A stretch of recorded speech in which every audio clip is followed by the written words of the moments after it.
জাম ভর্তা বানানোর জন্য এখানে চিনি, লবণ, মরিচের গুঁড়া এগুলা দিয়েছি, একটা বক্সে নিয়ে নিয়েছি। এখন জোরে দিব ঝাঁকুনি আর ঝাঁকুনি ঝাঁকুনি দিতে দিতে ভর্তাটা কিন্তু একদম রেডি। আর জাম ভর্তা খেতে কে কে ভালোবাসেন অবশ্যই বলবেন। প্রিয় ভাই বোন বন্ধুরা সবাইকে আসসালামু আলাইকুম এবং আদাব। সবাই কেমন আছেন? আশা করছি অনেক অনেক ভালো আছেন। আপনাদের দোয়া আর ভালোবাসায় আল্লাহর অশেষ রহমতে শুকর আলহামদুলিল্লাহ আমি ভালো আছি। আমার প্রতিদিনের রুটিনে মেথির পানি তো থাকবেই। তো সকালবেলা ফ্রেশ হয়ে এসে মেথির পানিটা ছাঁকনি দিয়ে ছেঁকে নিচ্ছি। আর প্রথমে দেখেছেন একদম স্বচ্ছ ছিল, সারা রাতে ভিজে এই পানিটা একটা গোল্ডেন কালার হয়ে গেছে। তো এই ছাঁকনি দিয়ে ছেঁকে নিলাম, গ্লাসটা একদম টুপটুপ করছে। তো যাই হোক, নাস্তা পানি খেয়ে চলে আসলাম দুপুরের রান্নার আয়োজন করতে। যেহেতু আজকে কয়েকদিন থেকে লাগাতার বৃষ্টি হচ্ছে আর হচ্ছে, সে কারণে ওয়েদারটা একটু দেখালাম। কখনো একটু একটু রোদ উঠছে, কখনো আবার ঝুম বৃষ্টি হচ্ছে। আর রান্না করার জন্য চুলায় গরম পানি বসাই দিয়েছি। এখানে বিফ কাটাকুটি করে নিয়েছি। আজকে ছোলার ডাল দিয়ে তারপর একটু হাড়যুক্ত মাংস নিয়েছি। হাড়যুক্ত মাংস দিয়ে ছোলার ডাল রান্না করলে খেতে কিন্তু বেশি বেশি মজা লাগে, তাই না? আর ছোলার ডালটা গত রাতেই ভিজাই রেখেছিলাম। এখন হালকা করে ভাপ দিয়ে উপরে যে ফেনা ফেনা উঠে সেটা আমি ফেলে দিয়েছি। আর যেহেতু অনেক বৃষ্টি হচ্ছে, ঘরে কোনো সবজি নাই, বাজারঘাট যাওয়া তো সম্ভব না, চারপাশে পানি আর পানি। আর এদিকে কি করছি, এদিকে হচ্ছে ছোলা ডাল রান্না করার জন্য এখানে পেঁয়াজ, 2টা শুকনো মরিচ, এলাচ, দারচিনি সব দিয়ে দিয়েছি। তারপর আমি আমার টেস্ট অনুযায়ী আদা রসুন বাটা, হলুদের গুঁড়া, মরিচের গুঁড়া, ধনিয়ার গুঁড়া এগুলা দিয়ে লবণ দিয়ে মশলাটা খুব ভালো করে কষাই নিচ্ছি। যে কোনো রান্নার ক্ষেত্রে কষানোটা যদি ভালো হয় রান্নাটা খেতে কিন্তু অনেক বেশি মজার হয়। তো মশলা তো কষানো হয়ে গেছে, তারপর আমি বিফটা দিয়ে দিলাম। এখন বিফটা উল্টে পুল্টে নাড়াচাড়া করে মশলার সাথে মিশিয়ে অল্প করে একটু পানি দিয়ে ঢাকনা দিয়ে ঢেকে প্রেসার কুকার বন্ধ করে দিব। আর প্রেসার কুকারে মাংস রান্না করলে মাংসটা অনেক বেশি সফট হয়। আর আমার মেয়েটা এখন প্রেসার কুকারে মাংস খেতেই অনেক বেশি পছন্দ করে, বলে আম্মু অনেক নরম হয়ে যায়, খেতে অনেক বেশি বেশি মজা লাগে। আমি এখানে ভয়েস দেওয়ার জন্য বসছি। এগুলা ছিল হচ্ছে শুক্রবারের ভিডিও। আর আমি শনিবার দুপুরে রান্নাবান্না শেষ করে বসছি ভয়েস দেওয়ার জন্য। এখন দেখছি বাহিরে ফেরিওয়ালা সারাক্ষণ ডাকাডাকি করে। রাতের বেলা কি বলে, রাতের বেলা তো আজকে ভয়েস দেওয়া হবে না, কারণ ভিডিওটা বিকেলবেলা আপলোড দেওয়ার ইচ্ছা আছে যদি সব কিছু ঠিকঠাক থাকে। আর ওই যে বলেছিলাম ঘরে সবজি টবজি কিচ্ছু নাই, তো ফ্রিজে টমেটো ছিল, শিম ছিল, এগুলা নামাই নিয়েছি। আমার কি জানেন, সবজি তরকারি না খেলে মনে হয় কি ভাত খাওয়া হয় নাই আজকে। মানে মাংস দিয়ে ভাত বা শুধু ভর্তা দিয়ে ভাত কেমন কেমন যেন একটা লাগে।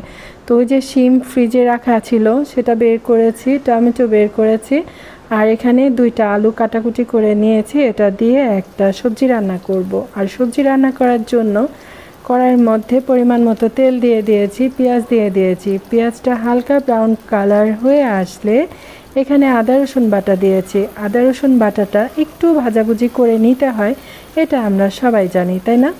তারপর আমি আমার টেস্ট অনুযায়ী সব মশলা অল্প অল্প করে দিয়েছি। এটা একটা টক মিষ্টি সবজি হবে। তো মশলাটা কষাই নিয়েছি অর্ধেকটা, আর আলুটা দিয়ে দিলাম মশলার সাথে যেন ভালো করে কষানো হয়ে যায়। ইদানিং দেখছি মানে মুরগি দিয়ে যদি আলু রান্না করি মুরগিটা নরম হয়ে যায় কিন্তু আলুটা সিদ্ধ হয় না। সে কারণে আলুটা প্রথমে খুব ভালো করে কষাই নিয়ে তারপর কি করব, তারপর হচ্ছে শিম টমেটো এগুলা কষাই নিয়ে রান্না করব। এদিকে প্রেসার কুকার থেকে মাংসটা একটা হাঁড়িতে ঢেলে নিয়েছি। আর ওই যে ভাপ দিয়ে রেখেছিলাম ছোলার ডাল সেটা একসাথে দিয়ে দিলাম। প্রেসার কুকারটা ধুয়ে অল্প একটু পানি দিয়েছি। এখন এগুলা খুব ভালো করে আবার কষাই নিব। আর খুব ভালো করে কষাই নিলে ডালটা মানে সফট হয়ে গেলে খেতে কিন্তু অনেক বেশি বেশি মজা লাগবে। আর এদিকে আলুটা কষানো হচ্ছে। এখন কি করব, এটার মধ্যে শিম তারপর টমেটো এগুলা দিয়ে দিব, দিয়ে উল্টে পুল্টে মশলার সাথে নাড়াচাড়া করে তারপর কষাই নিয়ে পরিমাণ মতো ঝোল দিয়ে রান্না করে নিব। প্রিয় ভাই বোন বন্ধুরা যারা আমাকে শুনছেন বা দেখছেন সবার কাছে বিনীত অনুরোধ থাকবে অবশ্যই একটা লাইক করবেন। আর কেউ যদি আমার চ্যানেলে নতুন যুক্ত হয়ে থাকেন তাহলে কি করতে হবে, অবশ্যই কমিউনিটিতে লেটার রাখতে হবে। ভিডিওর নিচে এসে কখনো কমেন্ট করবেন না বন্ধু হয়েছি, নতুন যুক্ত হয়েছি, এটা সেটা আরও অনেক কিছু, ঠিক আছে। আর এই যে দেখেন ফ্রোজেন করা শিম টমেটো কি সুন্দর লাগছে দেখতে। এই সবজিটা খেতে কিন্তু অনেক মজা, মিষ্টি ঝাল এ ধরনের একটা সবজি হয়। তো যাই হোক, এদিকে ছোলার ডাল আর মাংস কষানো হয়ে গেছে, ফোটানো পানি করে রেখেছিলাম সেটা এটার মধ্যে দিয়ে দিলাম। তারপর আবার কি করছি, শিম তরকারির মধ্যে দিয়ে দিচ্ছি। এগুলো এখন রান্না হতে থাকবে আর আমি একটু কাচকি মাছ রেখেছি সেটা আবার বাছাবুছি করব। আর এখানে কাঁচামরিচ রাখা আছে আর জিরার গুঁড়া গরম মশলার গুঁড়া এগুলা হচ্ছে ছোলার ডালের মধ্যে দেওয়ার জন্য রেডি করে রেখেছি। আর এই তো ছোলার ডাল মোটামুটি রান্না হয়ে গেছে। এ পর্যায়ে এসে কি বলে এটা, গরম মশলার গুঁড়া এটা দিয়ে দিলাম, জিরার গুঁড়া দিয়ে দিলাম। চোখের পলকে রান্না হয়ে যাচ্ছে। আর রান্না করতে করতে অনেকটা সময় লেগেছে, বেশ কয়েক ঘন্টা লেগেছে, কিন্তু আমি খুব শর্টকাট করে আপনাদের সাথে ভিডিও শেয়ার করার চেষ্টা করি, কারণ আমি কোনো রেসিপি শেয়ার করি না। আজকের দিনে আমি কি রান্না করেছি সেটাই আপনাদের সাথে শেয়ার করলাম। আর এই যে শিম আলুর নিরামিষটা একদম ভাজা ভাজা করে ফেলেছি, এটা এভাবে খেতেই মজা লাগে, এটা মুড়ি দিয়ে খেতে ভালো লাগে, তারপর হচ্ছে রুটি পরোটা দিয়ে খেতে ভালো লাগে। আর ছোলার ডালটা রান্না হতে হতে একদম কালারটা কিন্তু কালছাটে হয়ে যাবে। তো যাই হোক, ফাইনাল লুক দেখার জন্য সবাই থাকেন। আর এদিকে আমি কি করি, ওই যে একটু ছোট মাছ রেখেছিলাম সেটা বাছাবুচি করে নিয়েছি, এখানে একটা আলু কুচি দিয়েছি আর পেঁয়াজ কুচি, তারপর মরিচের গুঁড়া হলুদের গুঁড়া ধনিয়ার গুঁড়া কাঁচামরিচ লবণ আদা রসুন বাটা সব কিছু নিয়ে নিয়েছি। এখন কি করতে হবে, হাত দিয়ে মানে হাতে মেখে ঘষে ঘষে এটাকে একদম নরম করে ফেলতে হবে। নরম করে ফেললে তরকারিটা রান্না করতে কিন্তু খুব বেশি একটা সময় লাগে না। তাছাড়া হয় কি, মানে কেমন যেন একটা মনে হয় মাঝে মধ্যে যে তরকারিগুলা কেমন দাঁড়ায় আছে ওরকমটা লাগবে না, একদম নরম হয়ে সফট হয়ে যাবে। আর হাতে মেখে ছোট মাছ রান্না এটা কি আর বলবো, ইদানিং না ঠিক সবসময় দেখি আমার অনেক প্রিয় বোনরাই হাতে মেখে ছোট মাছটা রান্না করে, কারণ হাতের একটা জাদু আছে, তাই না? হাতে মেখে যে কোনো রান্না অনেক বেশি মজা হয়। তো মশলাটা মাখাজোখা হয়ে গেছে আর এখানে যে কাচকি মাছগুলা বেছে রেখেছিলাম সেটা এখন দিয়ে দিলাম। শুরু হয়ে গেল আর ভাল লাগছে না, একদম মানে অতিষ্ঠ হয়ে গেলাম বৃষ্টির জন্য। চারপাশে পানি, বাজার ঘাট বন্ধ, বিশৃঙ্খল অবস্থা, শুরু হয়ে গেল। অনেক প্রয়োজনীয় বাজার ঘাট করা হচ্ছে না, কারণ এত পানি হয়ে গেছে, কোথাও অটো চলছে না।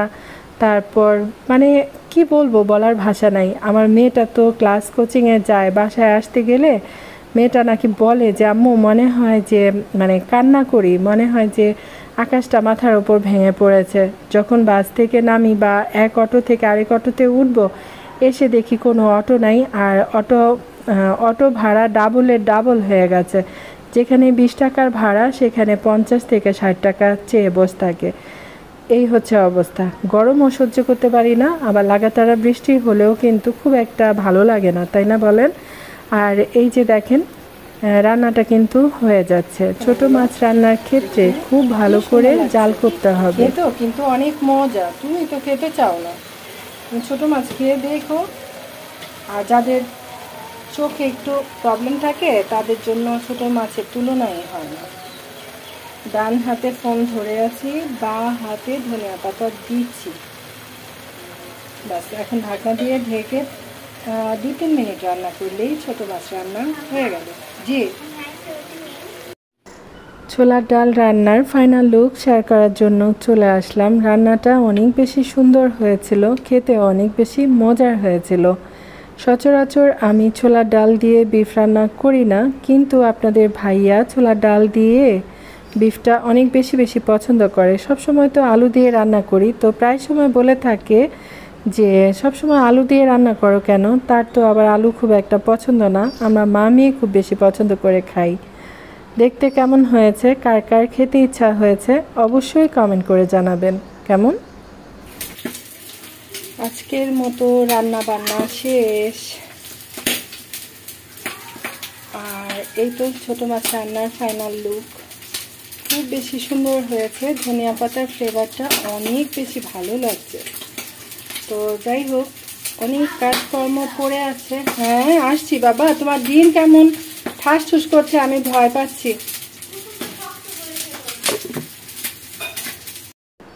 রান্নার পাশাপাশি আমরা কিন্তু আরও অন্যান্য কাজ করতে থাকি। রান্না করতে করতে যেসব থালাবাটিগুলা নোংরা হয়ে যায় বা হাঁড়ি পাতিলগুলা নোংরা হয়ে যায়, সেগুলা কিন্তু সাথে সাথে ধুয়ে ফেলি। দেখলাম মশলার বাটিতে মশলা কমে গেছে, তারপর আবার মশলা নামিয়ে নিলাম। আর আজকে প্রথমেই জাম ভর্তা দেখিয়ে সবাইকে লোভ লাগানোর একটা উদ্দেশ্য ছিল, যেন সবাই প্রথম থেকে শেষ পর্যন্ত থাকে। অনেকে ভিডিওতে ঢুকে একটুখানি দেখে চলে যায়, সেটা প্লিজ করবেন না। কেমন আমার আজকের ব্লগ ভিডিও কার কাছে কেমন লাগলো অবশ্যই জানাবেন। সবাই খুব বেশি ভালো থাকেন, সুস্থ থাকেন। আবার কথা হবে ইনশাল্লাহ। আল্লাহ হাফেজ, আসসালামু আলাইকুম। টক ঝাল মিষ্টি স্বাদের জাম ভর্তা।